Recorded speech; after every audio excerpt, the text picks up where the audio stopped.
नहीं चाहिए। तो इसके लिए जो पंच परिवर्तन आप सुन रहे हैं वो विषय है। 5 ऐसी कृतियां हैं। विषय के शीर्षक से उसका तत्वज्ञान तो आप जानते हैं।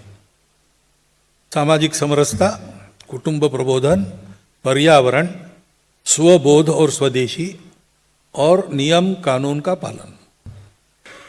ये शीर्षक सुन के आपको वर्णन पता चला, तो उसको वो बताने की आवश्यकता है। लेकिन ये हो कैसे, समाज में हो, इस पर भाषण देके नहीं होगा। तो हमको अपने घर से प्रारंभ करना पड़ेगा। मैं और मेरा परिवार इसके लिए क्या कर रहे हैं रोज। तो ऐसी सरल कृतियां है जिसका कोई खर्चा नहीं लगता और अधिक समय अलग से नहीं देना पड़ता। जो आप जीवन जी रहे उसी में ये करना है, और हर कोई कर सकता है। हर कोई कर सकता है। जैसे सामाजिक समरसता है, जात पात का भेद मन में नहीं रहना चाहिए। जात पात को न देखते हुए परस्पर बंधुता का, समानता का व्यवहार होना चाहिए, अपनेपन का व्यवहार होना चाहिए। ये बात तो आप जानते हैं, आप बताते भी होंगे, यथासंभव इस प्रकार रहने का प्रयास भी करते होंगे। लेकिन एक सरल कृति है, सब लोग जो कर सकते हैं कि भाई हम जितने दायरे में हम आते जाते हैं, अपना एक संचार का क्षेत्र होता है। आप अगर कहते मी मुंबई कर, तो मुंबई आपका संचार का क्षेत्र है।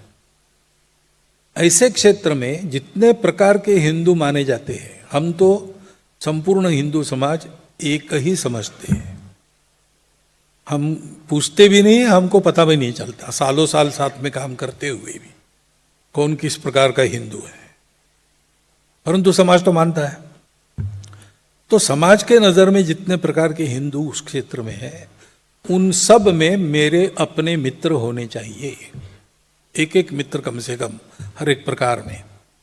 और उन सब प्रकारों में मेरे कुटुंब का एक एक मित्र कुटुंब कम से कम होना चाहिए। ये करने की बात है। आप तुरंत यहां से जाने के बाद शुरू कर सकते हो। इसमें हर अलग से खर्चा नहीं करना है, कुछ नहीं। आपकी बड़ी बिल्डिंग होगी, हो सकता है, लेकिन बाहर निकलते हैं तो कोई फुटपाथ पर मोची बैठा है, या बाहर निकलने की भी जरूरत नहीं। आपके घर में कोई आपके बगीचे की देखभाल करने वाला माली है, ड्राइवर है, ये सब कौन है? हमारे अपने है ना, हमारे जीवन चलाने में मदद रूप है। वो मित्रवत बन जाए, या जाऊं मैं उस क्षेत्र में। मित्रों का जैसे आना जाना, उठना बैठना, साथ खाना पीना व्यवहार होता है, वैसा व्यवहार उन मित्रों के साथ हो, उन कुटुंबों के साथ मेरे कुटुंब का हो।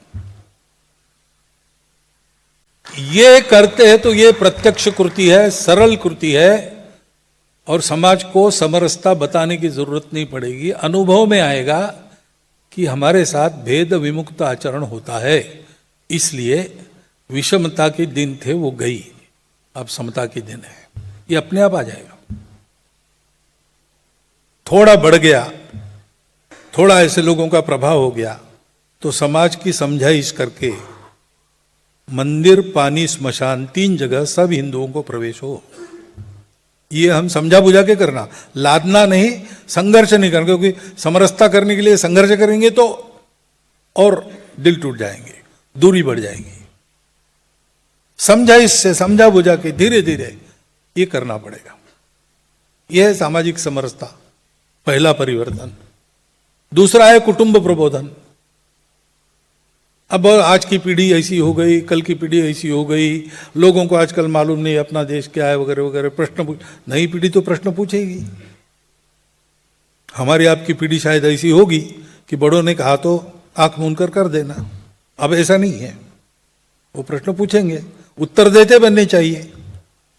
अगर हमारी संस्कृति, हमारा चाल चलन अनुभव पर आधारित है, सत्य पर आधारित है, तर्क पर आधारित है, तो प्रश्नों के उत्तर हम दे सकते हैं। लेकिन बातें ही बंद हो गई। एक तो वो ठेका देने की प्रवृत्ति है। अब आप भी ऐसा विचार करते हो